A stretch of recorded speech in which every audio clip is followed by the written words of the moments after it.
Il n'y a pas qu'Anne Hidalgo qui doit se faire du souci, il y a nous tous employés. Axel de Tarlet, vous nous le dites, les robots assureront plus de la moitié des tâches professionnelles dès 2025. Bye bye Eva. Voilà, mais non, parce que ce qui m'a frappé, c'est que 2025... Vous êtes mon souffre-douleur. Ah oui, c'est ça.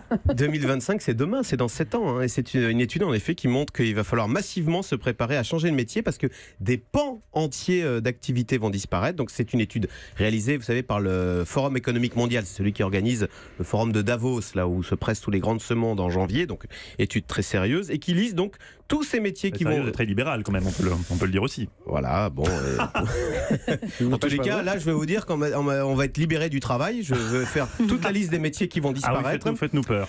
Comptabilité, secrétariat, gestion client, assemblage industriel, services postaux. En 2020, aujourd'hui, il y a 29% des tâches dans les entreprises qui sont automatisées. Exemple, par exemple, aujourd'hui, avec les nouveaux services informatiques, on gère tout seul son emploi du temps ou son carnet d'adresse. Ou par exemple, si vous êtes dans les supérettes, vous constatez que de plus en plus, on doit soi-même payer. Eh bien, dans les entreprises, aujourd'hui, ce sont 29% donc des tâches qui sont automatisées. Ce sera 50% en 2025 et donc voilà, ça va continuer. Alors en termes d'emploi, ça va être dramatique ou bien de nouveaux emplois vont apparaître? Alors cette étude libérale, je précise donc, chiffre les destructions d'emplois. Il me taquine. 75 millions. 75 millions d'emplois détruits.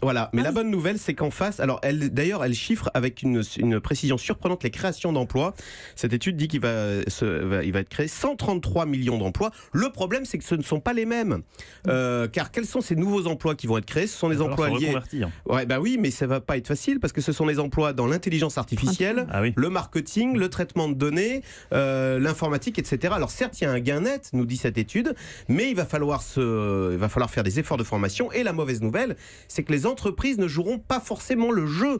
Les entreprises, prendre quelqu'un de 50 ans pour le reformer en intelligence artificielle, pas sûr qu'elle ne vous accompagne, d'où l'importance, vous savez, de revoir cette formation avec Muriel Pénicaud. C'était son cheval de bataille que de muscler le compte personnel de formation. Michael Darmon est à côté de vous, il a l'air très inquiet. Michael. Non, mais en fait, c'est vrai que c'est le grand stress du gouvernement parce que c'est ce décalage entre à la fois les emplois qui vont arriver, mais la période et donc du coup, les gens ne sont pas encore formés. Oui, c'est l'interface entre les deux qui va être compliquée. Qui peut faire tomber le quinquennat entre les deux.